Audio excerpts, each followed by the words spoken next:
What is up, everybody? Alan here, bringing you another movie review here on the Brookfield Library's YouTube channel. If you love movies like I do, then this is the place to be, as I am here bringing you my review for I Am Not Your Negro. Based on James Baldwin's unfinished manuscript, Remember This House, the concept of this documentary basically explores the history of racism in the United States through Baldwin's reminiscences of three civil rights leaders, Medgar Evers, Malcolm X, and Martin Luther King Jr., as well as his personal observations of American history.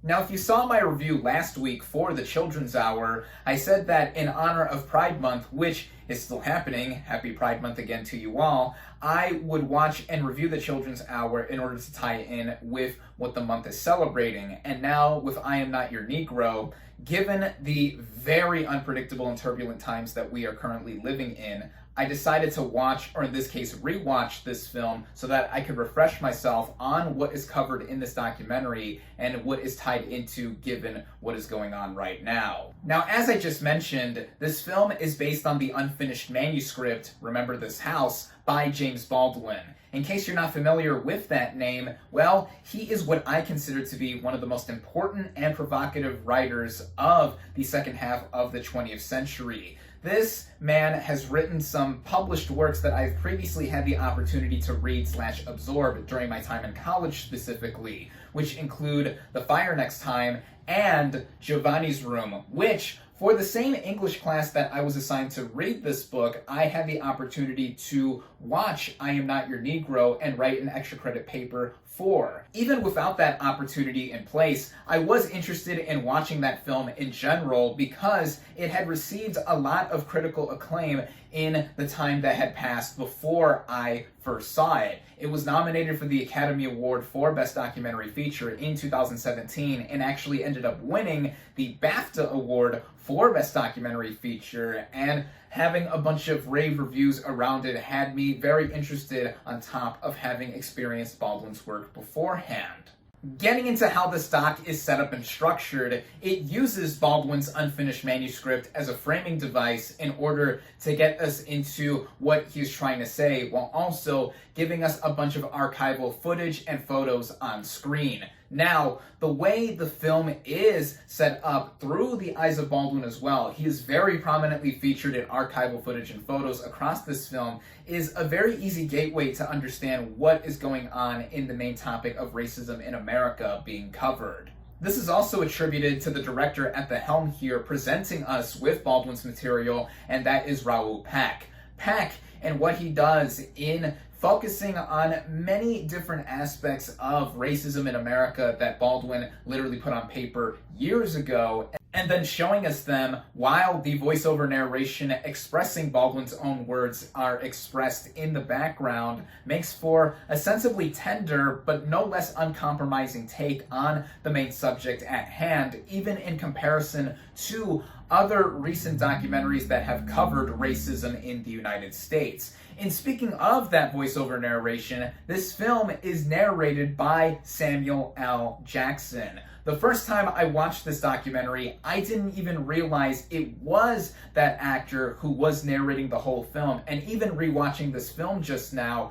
it is a little bit hard to grasp that it's actually this actor who has a very recognizable and boisterous voice, is the same person who has a much deeper tone and is much more somber and serious in his demeanor in talking about what Baldwin initially wrote down, which is great because I wasn't at all distracted by the fact that it was Samuel L. Jackson when rewatching this film. It just made me all the more suckered in by this doc, and with covering the three civil rights leaders, Medgar Evers, Malcolm X, and Martin Luther King Jr., who were all good friends of Baldwin's at one point before all three of them were tragically assassinated before the age of 40, as Baldwin does point out in this film. This movie has us look at history in a specific way through Baldwin's eyes, whether it is his own experiences as a child in watching certain now classic films, or even how pop culture has been shaped with the image of being African American or Black in general, it is something truly eye-opening without being too in your face with what is being covered here. In fact, the connections to then and still current events, this movie wasn't even made that long ago, it was released in 2016, I thought seamlessly blended with the messages that Baldwin was expressing. For example, we do see some real-life footage of the Ferguson protests from 2014, as well as images and birth years and death years of African American victims of police brutality, which up until that point covered quite a few people, and since then, sadly, there have been a lot more injustices, like the current conversation that has been sparked up with the malicious murder of George Floyd, which makes the viewing experience all the more profound now, and even in reflection of all the 400-year history that is briefly glossed over but still all the more expressed in this film, it shows that nothing much has really changed aside from certain legality and logistical standpoints because of the progression of society or even the government of the United States at hand. This is all exuded and complemented by the other technical elements of this film. Like I said, this movie is mostly comprised of archival footage and photos with how it is all strung together, but occasionally there is some B-roll footage of some real-life locations in a modern-day setting, while also giving us some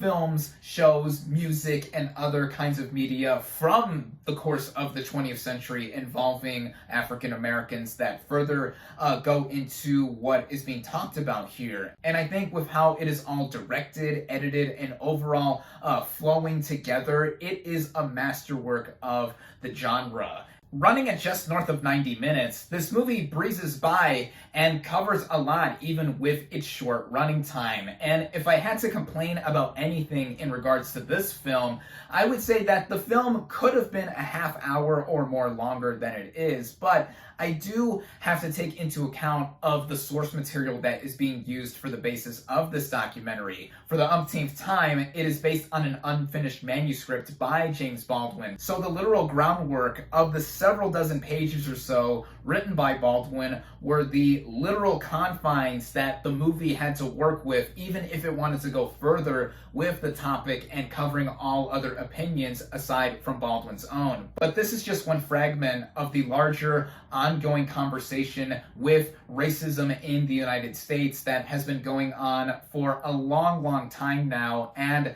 there are other excellent documentaries like this one that cover similar themes and subject matter that are now more than ever relevant to watch, and with I Am Not Your Negro, this is one of those that counts as a required viewing. I love this film. I highly recommend it. My final verdict for I Am Not Your Negro is 4.5 out of 5 stars.